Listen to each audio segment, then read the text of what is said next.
ما پی خودانا سالک نو لهشت همو عالی پاشی انجام دانا چندین جوینا لسر پیک اینان حکومت خوجایی هفلری نگهشنا چل هف کرنکی اندام جوات وی پارزگاهی دبیجن شول نوان بسستی بریو دچه و نکارن لی پرسین دگل برپسین اداری بکن لبر وی هلوشاندنا وی جوات باشتره جمانا وی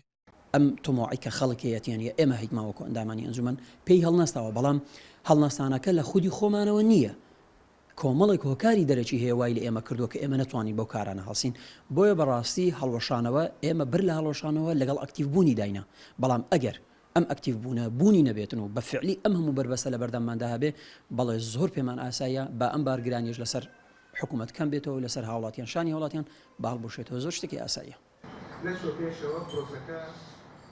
د سالا پار د جواتا پارێزگا هەولێرê هەفدە جوین kirin û hejmarek berpirsî jî bi armanca ve kolînê hatin gazî kirin. Li hindek ji wan hazir nebûn bişne awahiya ciwatê. Her di vê demê de çi berpirseke îdarî nehatiye cezadan û kesek jî li karê xwe nehatiye dor êxistin.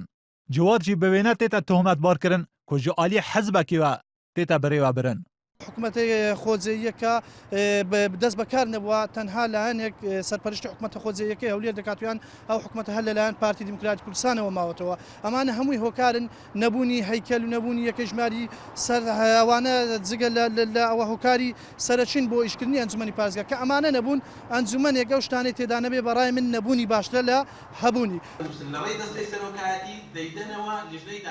هەژمارێک ji endamên ciwata wê parêzgahê dibêjin ger nekarin dengê pêwîst ji bo hilweşandina ciwatê kom bikin wê demê yê skalayeke yasayî li ser hemû van berpisan tomar bikin ku amade nebûne paşî gazîkirinê bişne awahiya ciwatê. Hejmareke din jî dibêjin em di asa daxazên welatiyan nebûne û dibêjin nabe di vê rewşê û krîzê de ciwata parêzgahê hilweşe. ئەمە کارێکی یاساییە کە دەبێ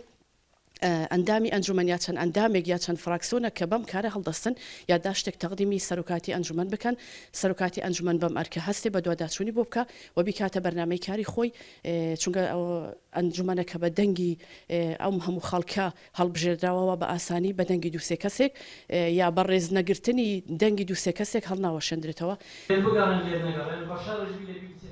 ger şol gihişna vê astê ku ciwata parêzgahê hilweşe vê demê du rêkên yasayî berdest heye. Li gorî yasaya jimara sê ya ciwata parêzgehan pêwîst e 10 endamên vê ciwatê daxaza hilweşînê bikin û du li ser sê ya endamên ciwatê jî daxazê bipejirînin. Yan jî ji aliyê parlemanê ya bête hilweşandin ku ev jî egereke dûr e ji ber ku parleman nehevê gavê li ber hevrêkiya siyasî ji kar ketiye.